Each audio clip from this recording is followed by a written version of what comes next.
মদিনার সবচেয়ে বড় মুনাফিকের নাম আব্দুল্লাহ ইবনে উবাই ইবনে সালুল। সব মুনাফিকদের সর্দার আব্দুল্লাহ ইবনে উবাই ইবনে সালুল। মুনাফিক সর্দার যখন ইন্তেকাল করলো, কিন্তু এই মুনাফিকের ছেলেটা হলো পাক্কা ইমানদার। এই ছেলের নাম হলো আব্দুল্লাহ। আওয়াজ করে বলেন, ছেলের নাম কি? সাইয়েদনা আব্দুল্লাহ রাদিয়াল্লাহু তাআলা আনহু বিশ্বনবীর কাছে এসে চোখের পানি ছেড়ে ডেকে বলে, নবী আপনিও জানেন আমিও জানি, মদিনার সবাই জানে আমার আব্বা মুনাফিকদের সর্দার, কিন্তু আমার মন তো মানে না, আমার তো পিতা।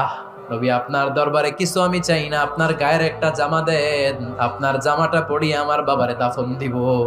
এর উসিলায় যদি আমার আব্বারে আল্লাহ মাফ করে দেয়, দয়ার নবী মায়ের নবী জামা খুলে দিয়ে দিলেন। পড়েন সুবহানাল্লাহ।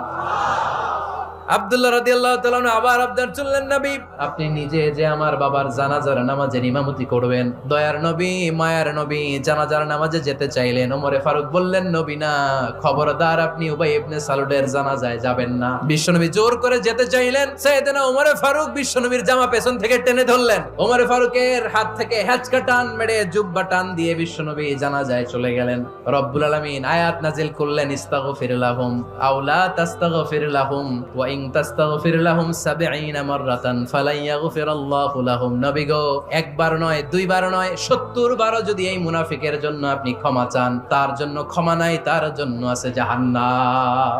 কখনো তাদের জানাজায় যাবেন না। এই যে একটা ভুল করে ফেলছেন, এটা এইবারই শেষ, এরপরে আর যাবেন না। সাইয়েদনা ওমর ফারুকের পক্ষে আল্লাহ তাআলা কোরআনের আয়াত নাজিল করে দিলেন। চিল্লায় পড়েন আল্লাহু আকবার। এভাবে 22টা জায়গায় ওমরে ফারুক যা বলেছে এটা নিয়ে একটা আলাদা আলোচনা হইতে হবে। 22টা আয়াতে আল্লাহ তাআলা বিশ্বনবীর পক্ষে কোরআনের আয়াত নাজিল না করে সাইয়েদনা ওমরে ফারুকের পক্ষে আয়াত নাজিল করেছেন। চিল্লায় পড়েন সুবহানাল্লাহ। ওই ওমরে ফারুককে আমাদের মডেল বানানোর দরকার আছে না নাই? ওই ওমরে ফারুকের জীবনী আমাদের ছেলে মেয়েদেরকে পড়ানোর দরকার আছে না নাই? আমাদের ভবিষ্যৎ প্রজন্ম এগুলো জানে না। ওরা সালমান খান দেখে বড় হয়, ওরা শাহরুখ খান দেখে বড় হয়, ওরা ঋত্বিক রোশনকে দেখে বড় হয়। ওরা মনে করে যে এরাই বড় সুপার হিরো। আমাদের যে কত বড় সুপার হিরো আছে এরা জানেই না। নতুন প্রজন্মের কর্ণকোহরে সাইয়েদনা ওমরে ফারুকের ইতিহাস পৌঁছে দেওয়ার দরকার আছে না নাই?